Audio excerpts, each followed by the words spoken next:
看着岳冰凌把电话直接挂断，宋鹤鸣都有点不确定，自己和岳丫头到底谁是谁的领导。然而苏无忌却说道：去东阳一事确实不用太着急。他其实是根本不想去，完全没想好该怎么应对那一对东阳姐妹花呢。宋鹤鸣深表赞同，说道：是的，遇事不能听冰凌那丫头的，她性子太急。不过老宋这还没走呢，一台商务车来到了面前停下。车门打开，穿着一身白色西装的短发女人走了出来。她的袖子撸到了一半，露出了藕节一样的白皙小臂，哪怕是宽松的西装也遮不住美妙的线条，整个人都充满着成熟又干练的味道，正是许久没见的童幽柔。无忌，我找你有事。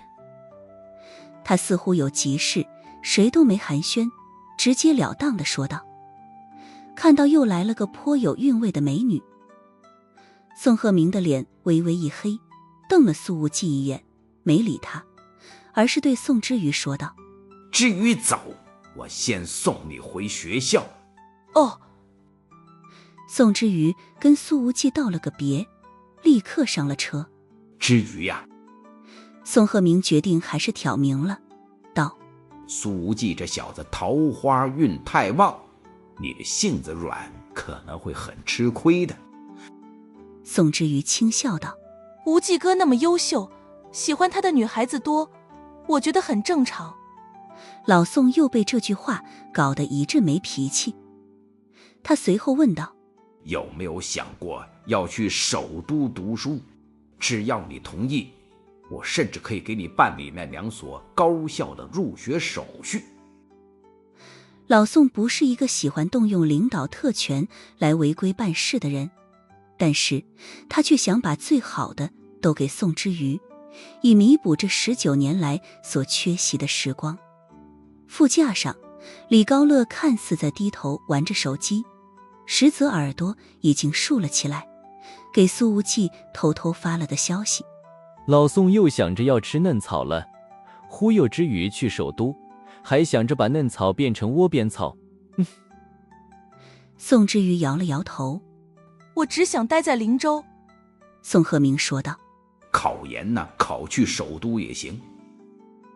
宋之瑜仍旧面带微笑的拒绝：如果考研，我就考灵大。宋鹤鸣的心里很不是滋味。你不想离那小子太远。宋之瑜目光微垂，轻轻点头。李高乐偷听到这儿，在副驾忍不住地喊了一声：好。宋鹤鸣：你喊什么喊？宋之瑜抿嘴轻笑。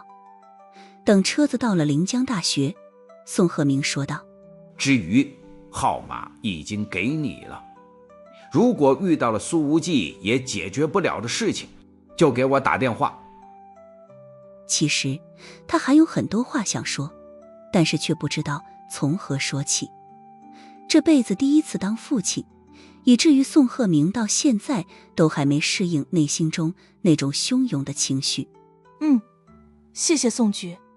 宋之瑜轻笑道：这丫头知道谁是真正对自己好，那眸中的眼光比秋日的暖阳还要温和。和宋之瑜对视了一眼，宋鹤鸣立刻偏过头去，随后用看似不经意的动作抹了2下眼角。等宋之瑜走后，司机直接把车子开往首都高速入口的方向。宋鹤鸣摇了摇头：不回首都，直接去梁山。梁山？司机和李高乐都怀疑自己的耳朵出现了问题。是的，川中梁山导航到天际中学。宋鹤鸣的声音有着隐隐的波动，他要去看看女儿生活了18年的地方。司机看了一下导航，道：好，宋局，2000多公里，路上得开20多个小时，您先休息。李高乐苦着脸：宋局，咱们不能直接坐直升机去吗？宋鹤明懒得理他，看着窗外，眸光变得深邃又怅然，显然已经陷入了回忆之中。李高乐见状，便又给苏无忌发了个信息：老宋现在直接去梁山了，这老头好像开始变得多愁善感了，是不是要恋爱了？收到了李高乐的信息，苏无忌哭笑不得，回复了一条：那你盯紧他，可别让他做出什么阴晴自残的蠢事。而这时候，童幽柔已经说道：无忌，上车把小庞也带上吧。苏无忌笑道：柔姐你要干什么？怎么这么着急？童幽柔说道：千羽人在国外，但铃木银行现在出了点事情，我就直接来找你了，车上说吧。苏无忌直接喊道：小庞上车。这台商务车一路驶向铃木银行。苏无忌说道：柔姐，就算铃木银行出了事，也不该找到你头上来啊。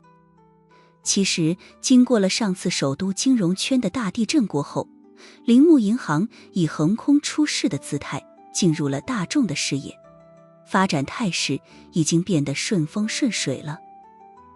铃木的首都分行已经顺利开业，大批量的存款转入其中。毕竟面对这一家几乎能够让林家、魏家瞬间倒台的金融新贵，很多嗅觉敏锐的有钱人还是愿意去拍一拍马屁的。所以现在苏无忌也不是太理解，到底是谁这时候还敢动铃木银行的蛋糕，这和往枪口上撞有什么区别？童幽柔说道：千羽临走之前让我帮他关注一下铃木银行的事情，所以才……苏无忌有点想不通，这两个女人是怎么变得那么熟的？千羽干什么去了？童幽柔摇了摇头：我也不是很清楚，但我能看出来他当时的压力很大。苏无忌不禁想起穆千羽那次及时抓住了杜卡罗的制毒专家，看来这姑娘身上藏着的事儿还挺多的。你知不知道千羽有个小助理叫段雨涵？童幽柔问道。我记得。苏无忌对这个命里缺水的秘书印象很深刻。他一整天没来工作了，也联系不上。童幽柔说道。我怀疑这事情可能和境外资本有关系。苏无忌的眉头一皱。境外资本？童幽柔点点头。在千羽走后，穆家有长辈跟欧洲的枢纽资本牵线搭桥，要入股铃木银行和铃木保险。枢纽资本听名字有点熟悉，好像还挺厉害的。苏无忌说道。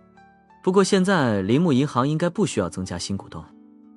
没错，但这个枢纽资本还放话出来，如果不能成功入股铃木银行，他们就要做空铃木保险的股价。童幽柔说道。我查了一下以往，枢纽资本经常做这种事情，算得上轻车熟路了。这短短10几天时间以来，童幽柔已经迅速地进入了角色。在兼顾铃木银行相关业务的时候，自己那边的经纪工作也没放下。当然，穆千羽直接以董事长的身份，强行把童幽柔空降成了第一副行长，主管所有业务。这在尚未形成铁板一块的铃木银行内部，还是引起了不少的微词。尤其是那几个副行长，私下里意见更是不小。毕竟在他们看来，穆千羽此举实在是很不专业。一个娱乐圈经纪人能懂什么金融业务？事实上，这些高管们都不懂穆千羽的心思。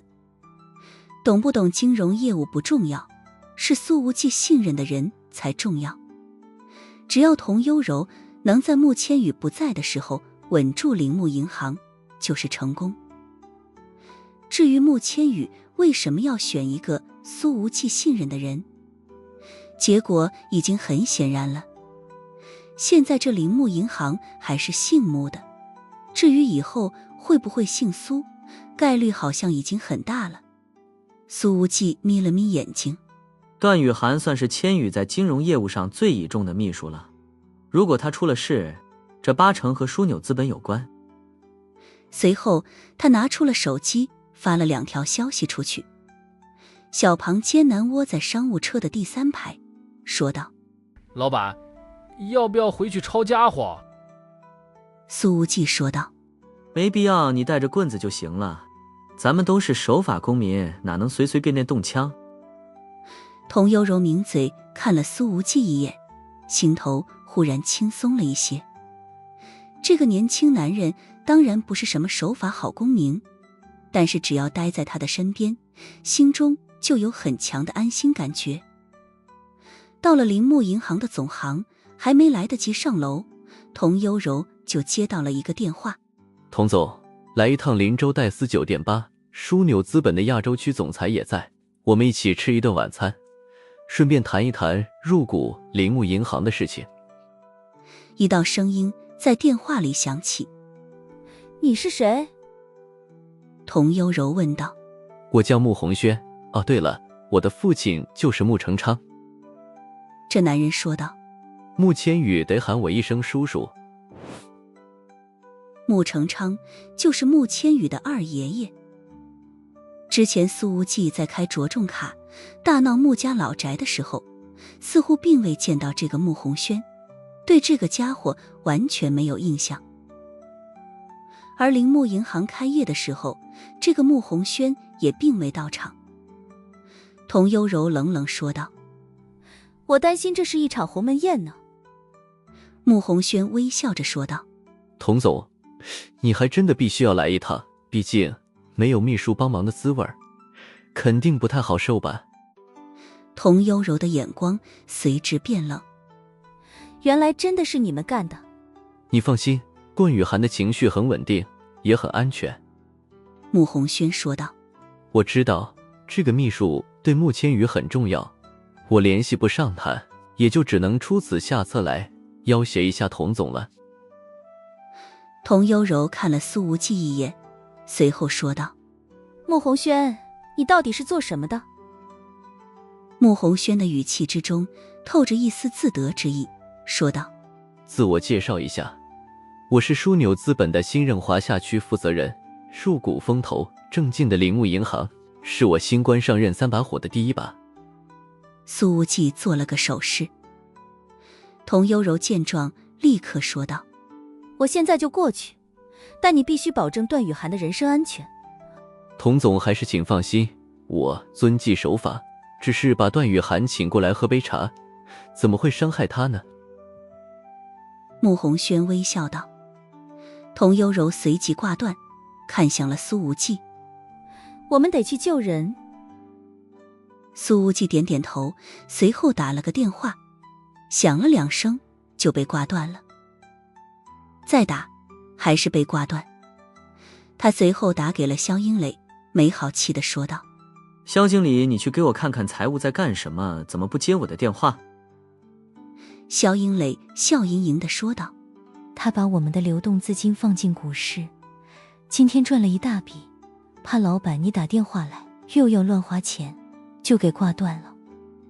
苏无忌被这财务气得没脾气，告诉他我有急事，马得谁是谁的老板啊？肖英磊直接打开免提：财务就在我旁边，老板请讲。苏无忌问道：我的财务大小姐，枢纽资本的背后大股东是不是阿尔卑斯银行？电话那边传来了满不在乎的声音：是呀，我爸当年随手搞的一个小投资公司而已，现在好像发展的还不错。老板，你不会是想要让这个不入流的小资本入股我们吧？他们可配不上皇后酒吧啊！入股个屁，我是想打他们的脸。苏无忌说道。财务似乎松了一口气，说道：只要你不是要乱花钱都好说，我给皇后酒吧赚钱很辛苦的。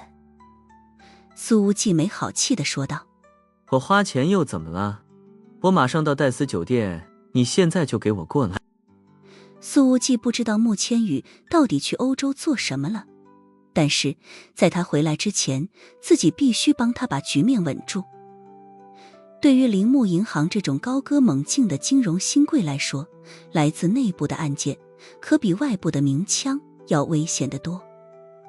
童优柔一针见血地说道：穆家在灵州实力雄厚，把一个家族中层捧成枢纽资本的高管，难度并不大。华夏的所有戴斯酒店大股东就是枢纽资本，我们答应了这次饭局，就是直接进了他们的地盘。柔姐放轻松点，这群跳梁小丑能在你面前翻出什么浪花来？说着，苏无忌拍了拍童优柔的大腿。不，这里是灵州，灵州就是我们的地盘。他这淡定的样子，给童优柔带来了巨大的信心。本来有些没底的心里，此刻竟是充满了战意。低头看了看某人那拍了拍自己大腿的手，童优柔微笑着说道：整个灵州都在苏少爷的射程之内。苏无忌随后看了看手机上收到的消息，穆宏轩今年42岁，已经入籍新加坡，从中学起便在英国读书，大学毕业后进入摩曼银行，针对性办理华夏大客户的业务，5年后进入枢纽资本，结过3次婚，有4个孩子。童优柔虽然早就已经知道苏无忌的能量很大，但对于他这么短的时间里就查出了这个穆宏轩的人生经历，还是觉得很意外。你的消息也太灵通了吧？柔姐忍不住地凑过来，盯着屏幕继续念叨：穆宏轩的第1任老婆是伦敦大学的老师，第2任是摩曼的同事，第3任老婆名叫旺达，可能有黑暗世界背景。他的身上透着淡淡的香气，已经钻入了苏无忌的鼻尖。苏无忌看了看他，说道：我觉得就算是我不出现，以柔姐你的水平也能轻松对付这个穆宏轩。童优柔倒也不算谦虚，他说道：现在还不行，我还是个金融圈新人，但过1年不好说。相对于金融圈来说，他是个新人，但对于公司管理来说，童优柔就太厉害了。穆千羽本来也不是让柔姐前来给铃木银行开拓出一片蓝海的，而是让他稳住现有的江山。外面夜幕已至，灵州的晚高峰已经到了。虽然还有1公里就能到戴斯酒店，但看着交通状况，这最后1公里起码得花20分钟。穆宏轩的电话再次打来了。童总，你这怎么还没到呢？他笑呵呵地说道：我们约好的7点钟，如果你不能按时到达的话，枢纽资本入股的比例可要相应的提升5个百分点啊。童优柔看了看外面的车流，皱了皱眉头。我什么时候跟你约好7点钟了？现在啊。穆宏轩哈哈大笑。这样吧，还有10分钟到7点，如果你晚1分钟，我们的入股比例就要提高1%，要是迟到了半小时，别怪我们成为铃木银行的第1大股东了。这都还没见面呢，穆宏轩已经开始一步步的尝试压制童优柔了。这是一种很低劣的谈判技巧，但往往能取得极大的心理优势。童优柔冷冷说道：这些先不谈，我要保证段雨涵的安全。穆宏轩说道：我说过他很安全，现在正在隔壁房间好端端的喝茶呢，还有2个漂亮小姑娘陪着他。童优柔看了苏无忌一眼，后者眼神示意了一下，于是童优柔便说道：我要听到段雨涵的声音，如果听不到，这场鸿门宴我就不去了。穆宏轩冷笑道：不愧是在娱乐圈叱咤风云的童总，还会讲价了。好，我就让你听一听他的声音。10几秒钟后，段雨涵的声音才从电话中传出来，里面透着非常明显的惶恐。童总，我早晨在上班的路上被他们堵住，带到了这里。你没受伤吧？童优柔问道。他们有没有为难你？没受伤，但是他们没收了我的手机，限制我的自由。现在房间里还有2个女保镖。段誉还说道。这时候，电话里再度传来了穆红轩的声音：童总，我现在确实没有伤害段誉涵，但我对他怎么样，需要根据你的态度来。我们亚洲区总裁的脾气可不怎么样，这段誉涵长得还挺漂亮，我可不保证他回头会不会对这小秘书起什么心思，毕竟我们金融圈玩的是很乱的，哈哈。说完这句话，他直接挂断了电话。这群混蛋就该直接被物理阉割。童优柔咬了咬牙。苏无忌打了个电话给肖英磊：财务大小姐呢？人到哪里了？肖英磊说道：小葛磊就坐在我旁边，正在化妆。我们距离戴斯酒店还有不到1公里。苏无忌一听，呵呵一笑：太阳还真是从西边出来了，他天天邋遢成那个样子，平时连脸都不洗，1星期都不带换一次衣服的，现在化的哪门子妆？不满的话外音响起来：苏无忌，你平时乱花钱就算了，我现在可是来帮你忙的，怎么现在还敢对我进行人身攻击？苏无忌说道：你少说废话，快点过来请你吃饭。得了吧，吃饭又不是你花钱。葛磊不满地说道：不跟你说了，我口红都涂歪了。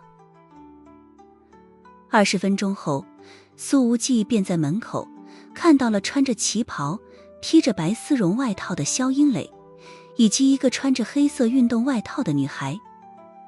这女孩戴着厚厚的黑框眼镜，自来卷的黄色头发非常蓬松，皮筋在发尾随便一扎，这明显是刚洗的头，发丝还没有干透，根本没有打理过，看起来就像是脑袋上顶着一个小鸡窝。平心而论，这妹子长得还是相当不错的，身上可能有些白人和东亚人的混血基因，虽然脸型更偏东亚一些，但五官却明显立体许多。只是这大部分的颜值都已经被那只大号黑框眼镜给掩盖了。已经是金秋时节，这姑娘还穿着黑色的运动短裤，脚上蹬着一双限量版的 AEG， 修长笔直的小腿暴露在外，看起来也不觉得冷。这就是皇后酒吧的超级大佬，主管财务的葛磊小姐。你这叫化了妆啊！苏无忌对着这位天天管着自己花钱的大小姐说道：不就是涂了个口红吗？连个粉底都没擦呀。葛磊双手叉腰，不服气地说道：我还洗了脸呢，还专门洗了头呢。苏无忌：这难道不是每天出门前最基本的操作吗？你怎么不说你还刷了牙？肖英磊笑了笑：老板，葛磊能涂口红，已经表明他对这次吃饭很重视了，得慢慢来。呵呵，小丫头片子，知道什么是女人味吗？苏无忌说道：天天卡着我花钱，一想这事儿我就来气。葛磊在他的脚上重重踩了一下，苏无忌直接抬脚就要踩回去，葛磊立刻跳到了肖英磊的身后：我这是全球超级限量版，你要是敢踩，跟你没完。童优柔和肖英磊对视了一眼，两人都无奈地笑了笑，都觉得自己好像是带了俩孩子一起出来，明明是来跟狡猾的对手谈判的，可现在这么一打闹，童优柔真的是一点都不紧张了。似乎皇后酒吧里的所有人都有这种能够让人莫名放松下来的特质。童小姐，老板和财务就这样。肖英磊说道：我已经习惯他们的相处模式了，相信你很快也能适应的。苏无忌指着童优柔对葛磊没好气地说道：你下次就去柔姐的公司，跟人家财务好好学学，在柔姐公司里，哪个会计要是敢不听老板的话，直接开掉。葛磊哼了一声，又抬起脚想要踩苏无忌一下。这时候，一道声音在酒店大厅中响起来：“呵呵，童总，请你来赴宴，你还带了这么多杂七杂八的人了。”正是穆红轩。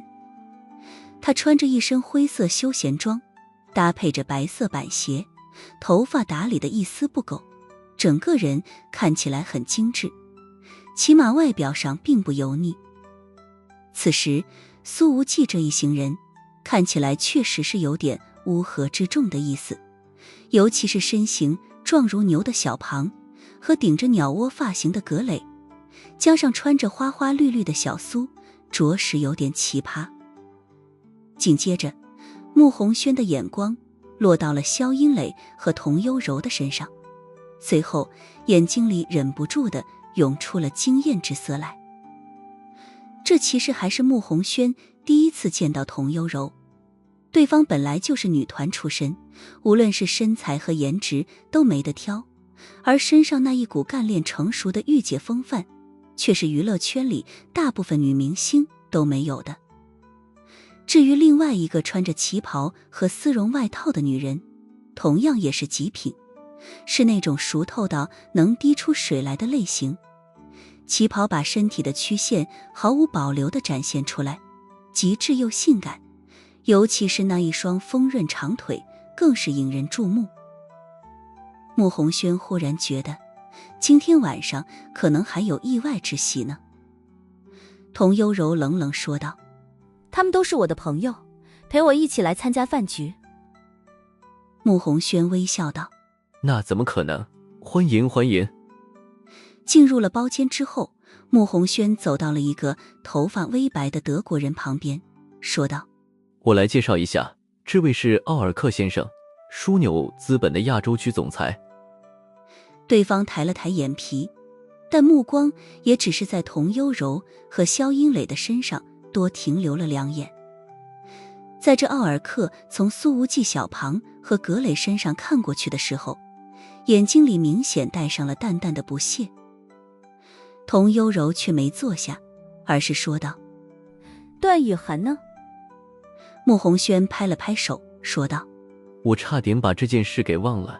来人，把段小姐请过来，饿了一天了，让她好好吃顿饭。”他随后对童幽柔皮笑肉不笑地说道：“童总，你还特地带来了这么多人助阵，用不着那么紧张了。你先介绍一下你身边的这些乌合之众，不，介绍一下你的朋友们吧。”这个口误明显就是故意的。随后穆红轩的眼光直接转向了苏无忌：“就从这位穿得像孔雀一样的先生开始吧。”童幽柔说道：“他叫苏无忌，皇后酒吧的老板。”哐当！穆红轩本来想拿起勺子喝2口餐前汤，听到了这个名字，手一抖，勺子摔在了汤盅里。“什么？原来你就是苏无忌？”穆红轩的表情里满是震惊。那位表情冷淡的枢纽资本亚洲区总裁立刻扭头看了穆红轩一眼，不理解这位华夏区投资负责人为什么这么惊讶。苏无忌慢条斯理地喝了一口汤：“呵呵，穆总不至于被吓成这个样子吧？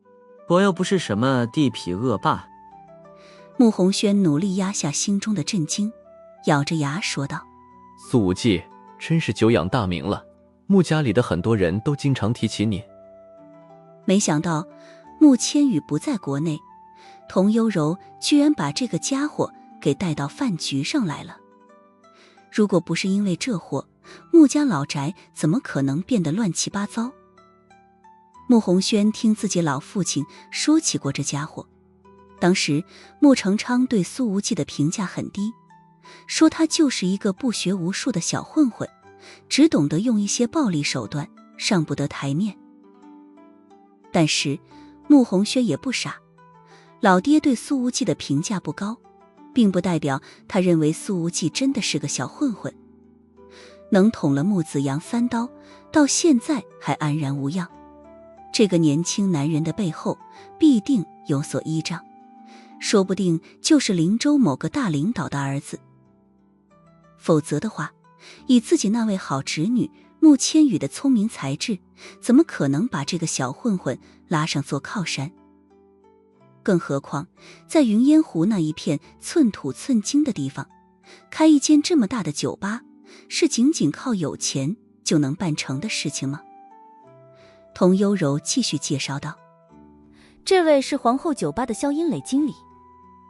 穆红轩正想多问萧音蕾几句，苏无忌却直接接过话头，指了指小庞和葛磊：这是我的保镖小庞，这个鸡窝头是我酒吧的小会计。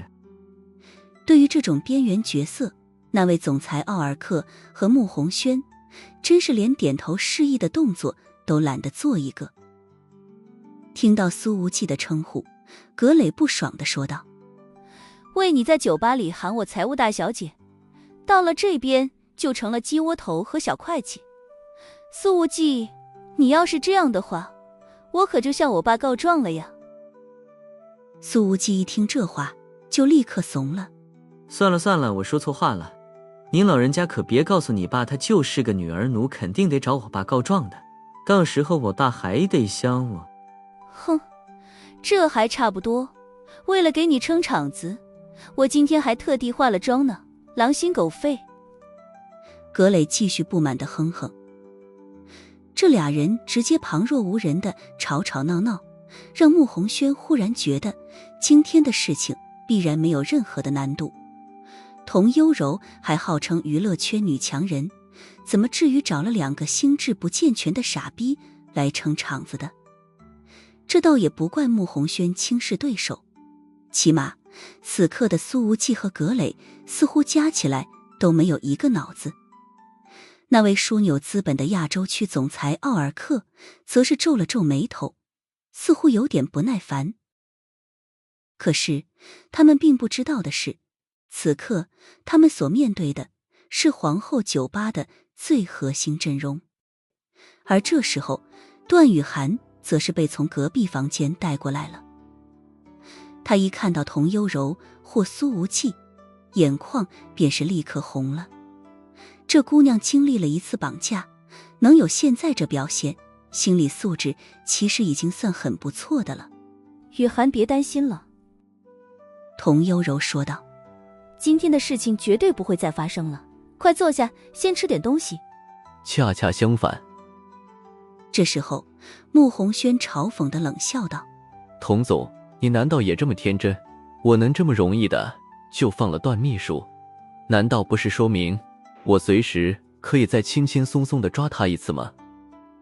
段雨涵一听这话，开始控制不住地啜泣了。穆红轩又盯着童幽柔的那张俏脸，微笑着说道：当然，下次我或许抓的就不是段秘书，而是美丽知性的童总了。童幽柔面色微寒，冷淡说道：你可以试试。苏无忌说道：因为你和小庞先带段雨涵出去等一会儿，顺便把门口清扫清扫。等他们三人离开，包厢里立刻显得空间大了不少。而在包间门口的走廊上，还有好几个保镖，都是的穆红轩的人。他们见到萧英磊三人出来，立刻拦住，冷冷说道：不许走远，就在这儿待着。由于这戴斯酒店就是枢纽资本的产业，所以这一层已经提前被清了场。今天晚上就只有穆红轩这一桌。面对几个保镖的威胁，段雨涵的身体陡然一僵，他还是第一次经历这样的商战。萧英雷搂着他的肩膀，对那几个保镖淡淡说道：如果我们非要走呢？穆总交代过了，谁敢走就直接把腿打断。为首的那个保镖说道。其余几个保镖已经亮出了甩棍，围了上来。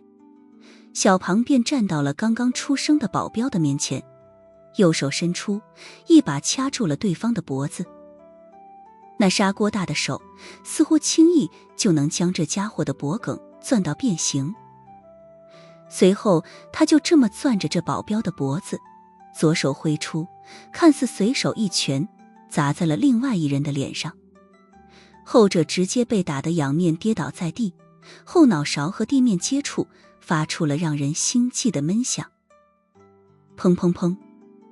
小庞的力量奇大，偏偏速度又是极快，2-3秒钟不到，这几个保镖便被全部砸翻在地，而他的手里还像提小鸡一样攥着那名领头保镖的脖子呢。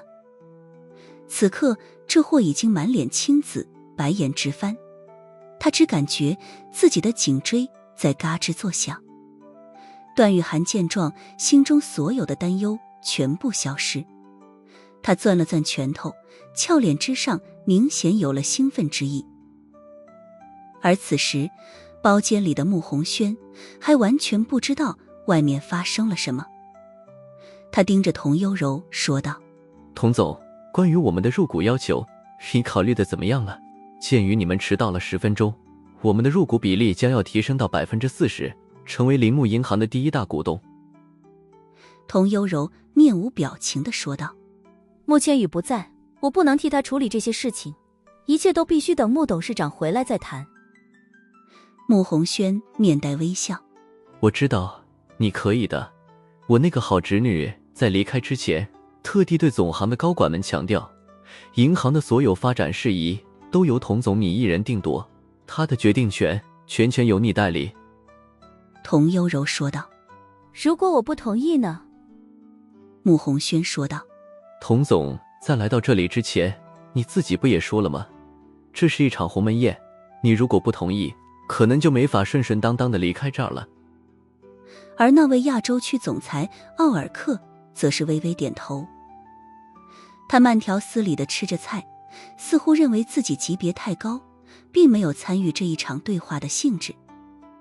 童悠柔冷冷道：那么我很想知道，在如今这法治社会，穆先生究竟能怎么重演一场鸿门宴？穆红轩仍旧是面带微笑：法治社会，童总，你可太天真了。在这戴斯酒店里，我想怎么做就怎么做，可没有人敢拦着。说话间，他的目光特地下滑，落在了童悠柔的胸口曲线上，盯了2眼。苏无忌好像根本都没听这两人的对话，戳了戳小葛磊：别光顾着埋头吃，喊你来是干什么的？小葛磊说道：这汤的味道真不错，水平快赶上我们酒吧的厨师了。他那面前的一碗餐前汤已经见底了。苏无忌没好气的把自己的那一碗也放到了他的面前：这也给你喝了算了。葛磊似乎连反话都听不出来，接过碗来喝了一大口。谢谢你啊。见此，那位亚洲区总裁的脸上露出了轻蔑的微笑。他不了解皇后酒吧和苏无忌，现在显然已经把这2人当成混吃混喝的了。穆红轩看到苏无忌这样子，越发觉得老宅里的那些亲戚们实在是太弱了，居然被这么一个不靠谱的家伙踩到了脸上。童总，我现在改主意了，我要 50% 的股份。穆红轩盯着童悠柔道：不然的话，明天就会有2名副行长带头逼宫。显然在表面上逼迫童悠柔的时候，他背地里也没闲着，早就开始对总行那几个负责具体业务的副行长煽风点火了。童悠柔冷冷说道：原来穆先生的准备这么充分。穆红轩微微一笑：过了今夜，不仅童总会失去自由，铃木银行的业务工作也会陷入僵局。在过去的数年间，他已经用这种方式强行入股了好几家企业了。有些时候，看似高端上档次的金融融资并购案，商战的方式其实也是无比原始和粗暴。苏无忌又给葛磊加了2筷子牛肉：多吃点，吃饱了好干活。喝了2碗汤，吃了几片卤牛肉之后，葛磊不满地说道：热菜怎么还没上呢？穆红轩差点没给整乐了，他打了个响指，对服务员说道：“快点上热菜，看把我们这个小妹妹给饿的。”他觉得这简直是自己所经历的最奇葩的融资谈判了。苏无忌用胳膊肘捅了捅小格雷：“差不多行了，先干活，干完再吃。”你就是想泡这个童优柔，英雄救美的时候，还非得拉上我。格雷不满地擦了擦嘴，然后掏出了手机，拨了个号。童优柔听了这话，摇头笑着看了苏无忌一眼，之前面对穆红轩的冰冷表情直接烟消云散。电话接通，格雷直接打开了免提，开口就是极为纯正的英语：“喂爸，我找你有事。”一道粗声粗气的声音从那边响起：“我的宝贝女儿，怎么回事？你终于愿意给我打电话了？啊，是苏无忌那小子欺负你了吗？”格雷呵呵一笑：“他敢欺负我，我欺负他还差不多。其实这个讨厌的家伙对我还不错，找你帮个忙。”说完我就挂电话。苏无忌双手合十放在脸前，对着格雷举了举，然后双手竖起大拇指。穆红轩冷笑着看着这两人表演：“你就不能陪我多说两句话？老爸其实一直很想你的。”电话那边说道：“让我帮什么忙啊？爸爸肯定办到。”枢纽资本的华夏区负责人叫什么穆红轩的，你认识吗？小格雷问道。这级别太低了吧？你老爸我怎么可能认识？穆红轩脸上的肌肉抽了抽，随后冷笑连连，双手抱胸，一副我看你还能怎么表演的架势。那还有个枢纽的亚洲区总裁，好像叫奥尔克。小格雷继续说道：“全球7大洲呢，那小小的枢纽资本还整这么多分区，你也太看不起你老爸了，我怎么可能认识级别这么低的人？”电话那边说道：“整个枢纽资本也就他们的董事长才有资格认识我。”穆红轩和奥尔克对视了一眼，都忍不住地笑了起来。格雷面露不耐烦之色：“这俩人瞧不起我，我现在想打他们的脸，你就直接说你能不能办吧，不能办以后也别在我面前吹牛了，找你帮点小忙还推三阻四的。”电话那边的声调立刻高了几度：“敢瞧不起我斯塔德迈尔的女儿，问问他们有几条命？”其实穆红轩这一次强势进攻铃木银行，很多有心人可都看在眼里呢。如果他顺顺利利地从铃木银行上咬下一块肉来，那么接下来会有更多的人来分这一块蛋糕的。金融圈本来就是杀人不见血，只是这里的腥风血雨不太为外界所知罢了。此时穆红轩和那位亚洲区的总裁奥尔克互相对视了一眼，都觉得电话那端的男人说话有些好笑。我们确实只有一条命，但这位名叫斯塔德迈尔的先生，你应该还没有本事到华夏来把我们的这条命拿走。穆红轩微笑着说道，他听都没听过这个名字。至于奥尔克，则是觉得这名字似乎有点耳熟，但并没有往某个方向上去联想，第一反应还以为是某个退役了的篮球明星呢。格雷对着电话呵呵一笑：“喂，老斯，你被人嘲笑了，人家连你的名字都没有听说过，拜托你下次见到我不要再吹牛了。”穆红轩再次哈哈大笑了起来。斯塔德迈尔的话语里明显带上了强烈的怒气。枢纽资本的混账玩意，敢欺负老子的女儿，知不知道要承担什么后果？小格雷冷笑：“你应该说得严谨一点，我是私生女。”就算是私生女，那也是我的掌上明珠啊。电话那边说道：“你等着，我现在就让枢纽资本的董事长给你道歉。”随后他对身边人喊道：“让扎伦斯给我滚过来，滚过来！这声音明显很恼火，简直气急败坏。随后电话便被挂断了。穆红轩觉得自己今天遇到了好几个神经病，而那位奥尔克则是笑了笑，看着小格雷嘲讽地说道：这一会儿的时间，确实也能从网络上查到枢纽资本的董事长是谁了。不过扎伦斯先生平时可从来不露面，我身为亚洲区总裁，也只见过董事长两次而已。你的父亲真的很会讲笑话。平日里，在枢纽资本负责具体管事的是全球 CEO 文森特，而那位扎伦斯董事长是欧洲名声在外的金融大鳄，平时基本不露面，神龙见首不见尾。而童优柔则是对苏无忌与小格蕾没有半点不自信，他才不认为这俩人是在瞎胡闹。穆红轩站起身来，冷笑着说道：好了，这场闹剧也该结束了。童优柔，我劝你不要敬酒不吃罚酒，你要是放聪明点，铃木银行和你个人的损失还再能小一点，不然若是失去了人身自由，可就哭都来不及了。童优柔面无表情：我倒要见识一下穆总准备如何限制我们的人身自由。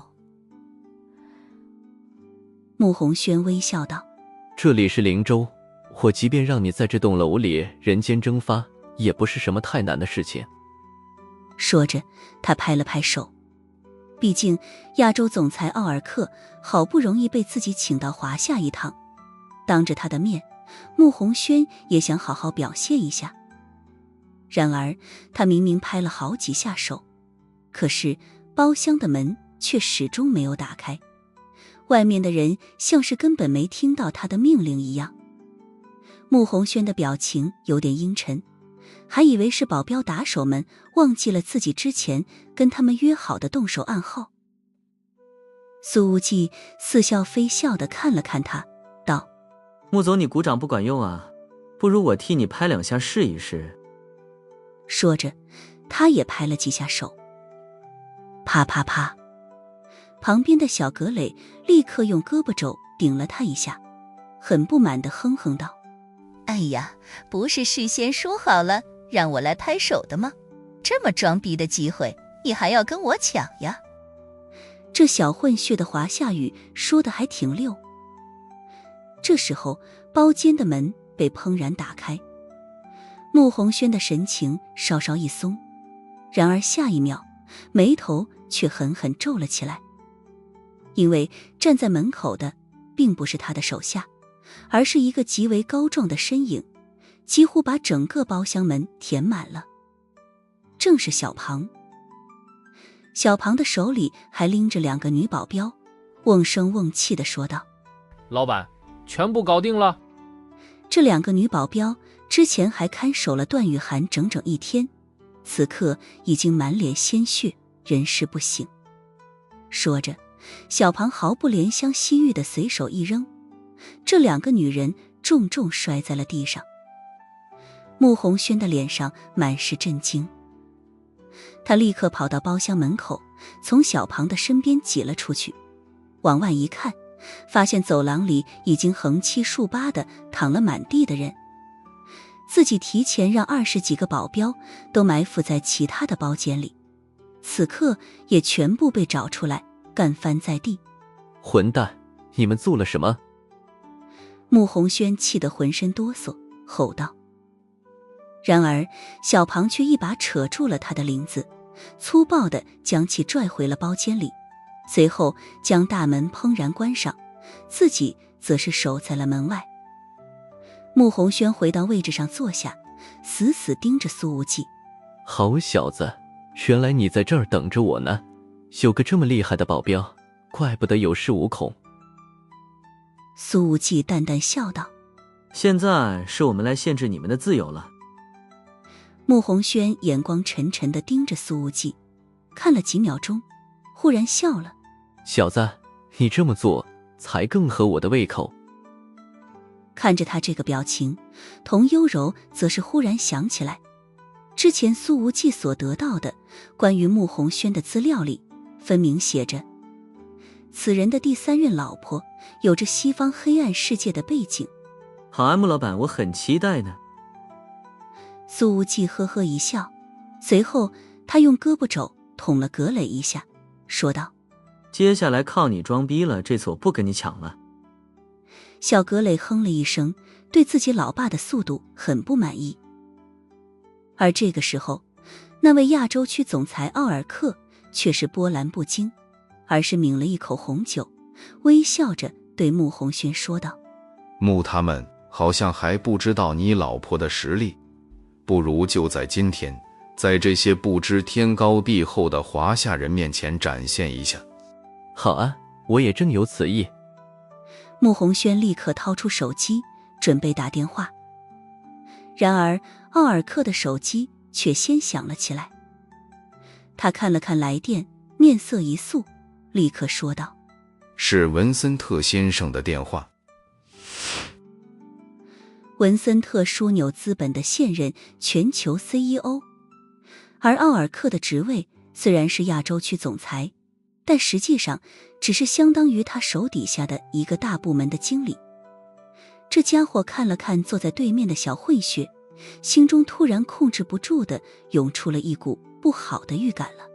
尊敬的文森特先生，请问，奥尔克，你这个蠢货，你知不知道你到底得罪了谁？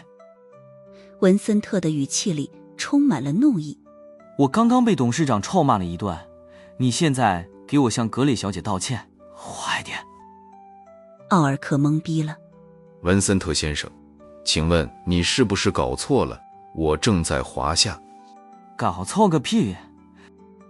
文森特怒骂道：连财神大人的女儿都不认识。奥尔克愣了愣。财神？什么财神？斯塔德迈呀，阿尔卑斯投行的创始人，以前西方黑暗世界的12天神之一，财神大人。文森特吼道：你现在知道谁是财神了吗？你知道他的家族有多少钱吗？曾经以阿尔卑斯山为中心的西方黑暗世界有12天神，每一个都是乱世枭雄，势力庞大。而当初能够镇住这12个枭雄人物的名叫宙斯，号称黑暗世界的唯一领袖，众神之王。而财神就是上一代12天神里最有钱的那一位。从文森特口中所说出来的每一个名词，都在震撼着奥尔克的神经。这家伙的面色唰的就白了。就算他对西方黑暗世界的历史不是那么的了解，可他也明白，自家枢纽资本背后的大股东就是阿尔卑斯投行。我告诉你，现在我们的董事长扎伦斯已经前往斯塔德迈尔先生的家，准备跪着道歉去了。你现在好好想想你该怎么办。文森特吼道。而我受到了你的连累，说不定明天就得从枢纽资本滚蛋。你这个蠢货，到底为什么捅出这么大的篓子？平日里这位全球总裁一直是文质彬彬的样子，奥尔克真是从来没见过他发过这么大的火。这一刻他的大脑一片空白，心中有着无穷的惶恐。道歉？还愣着干什么？给我道歉！文森特继续吼道：如果无法取得格蕾小姐的原谅，你就给我死在华夏吧，永远都不要回来。奥尔克看着正在对面啃着小玉米的小格蕾，表情难看到了极点。他深深地吸了一口气，随后立刻鞠躬：对不起，格蕾小姐，是我的错，冒犯了您，请您原谅。格蕾没理他，而是把嘴里的玉米皮吐了出来，用胳膊肘捅了捅苏无忌，说道：喂，老板，怪不得你这么喜欢在酒吧里请全场消费，原来装逼的感觉这么爽。苏无忌没好气地说道。这话听起来可不太像一句好话。这时候穆红轩已经完全懵逼了，他看着鞠躬道歉的亚洲区总裁，忍不住地问道：奥尔克先生，请问你在干什么？咱们不是说要找我老婆那边来解决这事吗？由于奥尔克之前并未打开免提，所以穆红轩还没听见那边所说的话。这时候文森特的声音在电话里继续响起：奥尔克，你向格蕾小姐道歉了吗？奥尔克保持鞠躬的姿势，举着手机，满身大汗，甚至连说话都有点结巴了。我道歉了，正在道歉。文森特吼道：格蕾小姐原谅你了吗？奥尔克看着又开始啃小排骨的格蕾，艰难地说道：没，好像还没有。文森特继续喊道：那就继续道歉，直到她原谅你为止。你必须给我好好解释解释，到底为什么会发生这一切。奥尔克连忙说道：文森特先生，这一切都是华夏区负责人穆红轩的责任，都怪他一定要入股铃木银行，才导致了如今的局面。文森特吼道：别以为我不知道，你们亚洲区喜欢用什么样的手段来强行入股。这个穆红轩几乎把我们拖进地狱，必须受到严厉惩罚。奥尔克说道：是，我听总裁的安排。文森特粗声喊道：给我打烂他的脑袋。奥尔克听了，立刻拿起桌上的红酒瓶，走到了穆红轩的面前，狠狠抡在了对方的头上。砰！红酒瓶和穆红轩的脑袋亲密接触，直接生生砸碎了。红酒混合着鲜血，流了穆红轩满脸都是，衣服都被染红了，看起来触目惊心。然而砸完了这一下，奥尔克的动作根本没有停下的意思，又抓起了另外一瓶红酒，再度砸了上去。接连挨了2下狠滴，穆红轩被砸得眼前发黑，脑袋一阵阵的晕眩。他摔倒在地，胡乱地抹了把脸，勉强睁开被酒精辣得生疼的眼睛，吼道：奥尔克，你为什么这么对我？你难道不知道我老婆是哪里的人吗？奥尔克把外套解开，摔在地上，恶狠狠地说道：我知道你老婆有点黑暗世界的关系，可你和格蕾小姐的家世一比，算个屁！紧接着他双手端起桌上的盘子，重重地砸在了穆红轩的脑袋上。盘子碎了，穆红轩满身都是菜汤，也彻底昏倒了。然而奥尔克已经杀红了眼，他又举起了第2个盘子，第3个，直到把桌子上的盘子全部在穆红轩的脑袋上砸碎，奥尔克才停下了手上的动作。此时穆红轩的脸上不知道流了多少血，包厢里也已经变得一片狼藉了。苏无忌笑眯眯地点了一下手机的拍摄暂停键，刚刚的精彩过程已经全部被他录下来了。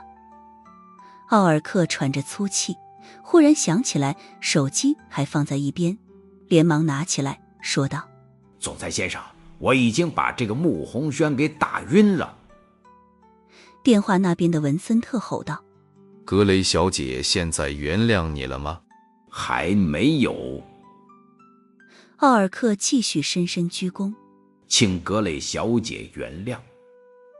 小格蕾擦了擦嘴巴：多好的菜啊，我还没吃饱呢，全都浪费了。他还是不太适应，一直装逼。苏无忌轻轻揪了一下他的鸡窝头：就知道吃，赶紧办正事。哦。小格蕾看了奥尔克一眼，不咸不淡地说道：我不原谅，行不行？听了这句话，奥尔克觉得自己的腿都软了。他直接膝盖一弯，跪倒在地。把电话给格雷小姐，我跟她通话。文森特喊道。奥尔克跪着打开了免提，道：总裁，我开免提了，格雷小姐现在能听得见。文森特立刻换上了毕恭毕敬的语气，甚至有些卑微地说道：格雷小姐，只要您能消消气，我们枢纽资本愿意付出任何代价。小格雷看向苏无忌：喂，老板，以往你装逼装到这里的时候，一般该怎么做了？你还知道我是你老板？苏无忌揉了揉小格雷的鸡窝头，笑眯眯地看着奥尔克说道：当然是把他们榨干了。电话那边远隔万里的文森特控制不住地打了个哆嗦。尼玛，这两个废物手下到底是招惹到了何方神圣？财神的女儿已经够惹不起了，而现在说话的这个男人居然是财神家大小姐的老板，这特么的不得是黑暗世界之王的儿子啊！财神，他老人家知道这事儿吗？文森特说道：这位先生，请求你开个条件吧，我们枢纽资本一定让您满意。童优柔的心里明显有着很强的震撼之意，他深深地看了一眼苏无忌和小格雷，眼睛里的波澜根本无法平静下去。把自己压迫到脸上的穆红轩，对于他们而言只不过是一碟小菜而已，在小格雷随手搬出的靠山面前，哪怕是巨无霸一样的枢纽资本也是说贵就贵。苏无忌淡淡说道：文森特，你这个总裁倒还比较懂事儿，我会让小格雷告诉他老爸事后不要处理你。谢谢先生。文森特听了这话简直都要涕泪横流了。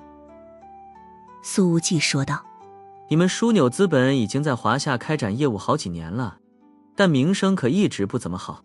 我建议把你们在华夏的所有股份、所有业务全部转给铃木银行，你觉得怎么样？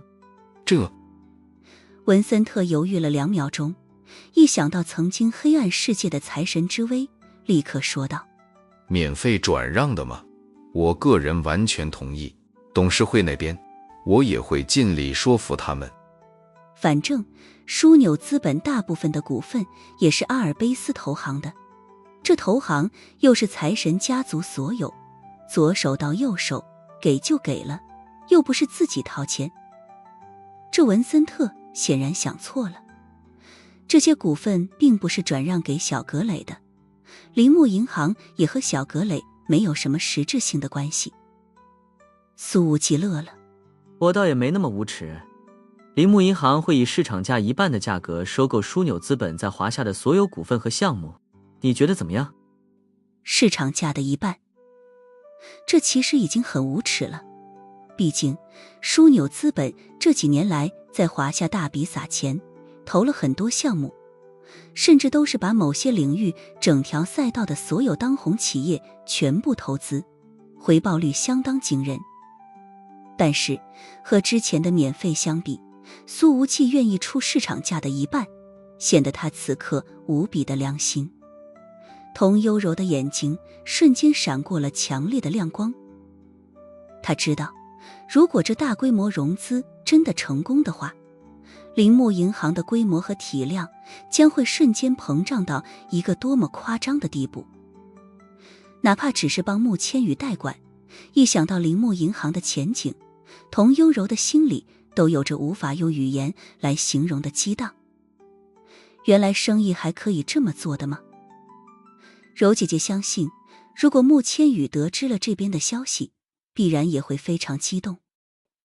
然而这时候，小格雷却慢条斯理地说了一句：市场价的1半，不行，太贵了。文森特小心翼翼地问道：格雷小姐的意见是1折吧。小格雷说道：我也不能让我爸亏太多，给他稍微留点。苏无忌差点被这句话给呛着，这小财务也是习惯性省钱了，讲起价来简直比自己还要无耻，坑爹没商量。而奥尔克跪在地上，他虽然根本不敢给出任何的评价，但内心之中也已然掀起了惊涛骇浪，深深地看了苏无忌一眼。他已经本能地开始猜测对方的身份，而文森特这才听明白，原来财神家的小公主是要拿着枢纽资本的钱讨他老板的欢心。文森特说道：一折就一折，我个人依旧没有任何的意见。那么斯塔德迈尔先生那边？小格雷哼哼着说道：一个小小的枢纽资本而已，就算是今天晚上把你们管理层全部杀了，他也不会眨一下眼睛的。多可爱的小姑娘，却说出这么冰冷的话。